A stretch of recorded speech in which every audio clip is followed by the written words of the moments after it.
আজকের সকালটা দেখে মনে হচ্ছে এই তো শীত চলে আসলো। শীত তো আর বেশি দিন নাই, আর শীতের দিন আমার কাছে খুব ভালো লাগে। হ্যালো এভরিওয়ান, আসসালামু আলাইকুম। আপনারা সবাই কেমন আছেন? আশা করি সবাই ভালো আছেন। আলহামদুলিল্লাহ, আমরাও ভালো আছি। আর একটা নতুন ভিডিও নিয়ে আপনাদের মাঝে চলে আসলাম। আশা করি আজকের ভিডিওটা সবার কাছে ভালো লাগবে, আর ভালো লেগে থাকলে অবশ্যই লাইক, কমেন্ট ও শেয়ার করে দিবেন। আর সম্পূর্ণ ভিডিওটি দেখতে থাকুন। সকালে এই তো মেয়েকে স্কুলে দিয়ে আসার পরে সকালের নাস্তাগুলো এখন বানিয়ে নিব।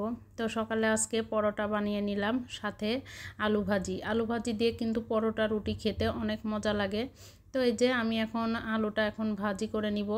আলুটা কিন্তু যত চিকন করে কাটা যায় আলু ভাজি খেতেও অনেক মজা হয়। তো আমার কাটাটা অত চিকন হয় না। তো এই যে আলু ভাজিটাও হয়ে এসেছে। এখন সকালের নাস্তাটা করে এরপর দুপুরে রান্নাটা করে নিব। আর আমি আয়রামণি স্কুলে দিয়ে আসার পরেই সকাল দুপুর দুইটা রান্নাই একবারে করে নিই। এতে করে আর কোনো ঝামেলা থাকে না মেয়ে আসার পরে। সকাল সকাল সব কাজ করে নিলে আসলে দিনটা খুবই ভালো যায়। মনে হয় যে আর কোনো কাজই থাকে না, সব কিছুই সকালে গুছিয়ে নিলে বেশ ভালো হয়। তো এই যে সকালে নাস্তা খাওয়ার পর এখন দুপুরে রান্না করব। তো দুপুরে আজকে ডাঁটা শাকটা ভাজি করব। তো আমি শাকটা ভালো মতো ধুয়ে এরপরে এই যে এখানে শাক দিয়ে অনেক পানি বের হয়েছে। আসলে শাকগুলো অনেক নরম ছিল। ভাজতে গিয়ে শাকটা কিন্তু অনেকটাই অল্প হয়ে এসেছে, কারণ শাকটা বেশিই নরম ছিল। খেতেও অনেক মজা লাগছে। এরপর রান্না করব মাছ। তো মাছ রান্না করার জন্য আমি এখানে এই তো কড়াইতে তেল দিয়ে দিলাম।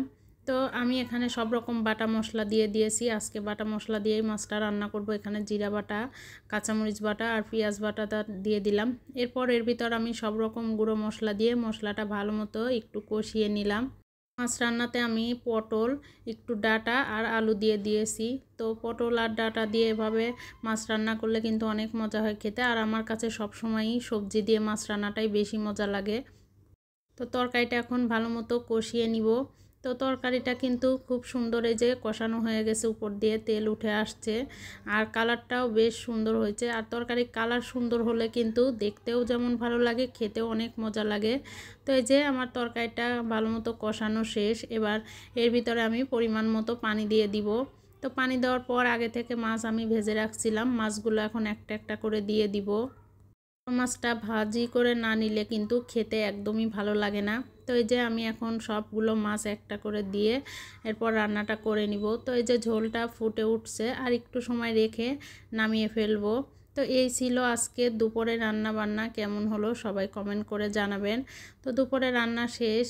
এখন রান্নাঘর দিয়ে বেশ সুন্দর রোদ আসে, বেশ ভালো লাগে। এরপর রান্না বান্না শেষ করে মেয়েকে স্কুল থেকে আনতে গেলাম। এই তো আয়রামণিকে স্কুল থেকে নিয়ে চলে আসছি বাসায়। এরপর আজকে আর ভিডিও করা হয়নি। তো আজকের ভিডিওটা এ পর্যন্তই। সবাই কেমন লাগলো অবশ্যই কমেন্ট করে যাবেন। সবাই ভালো থাকবেন, সুস্থ থাকবেন। আল্লাহ হাফেজ।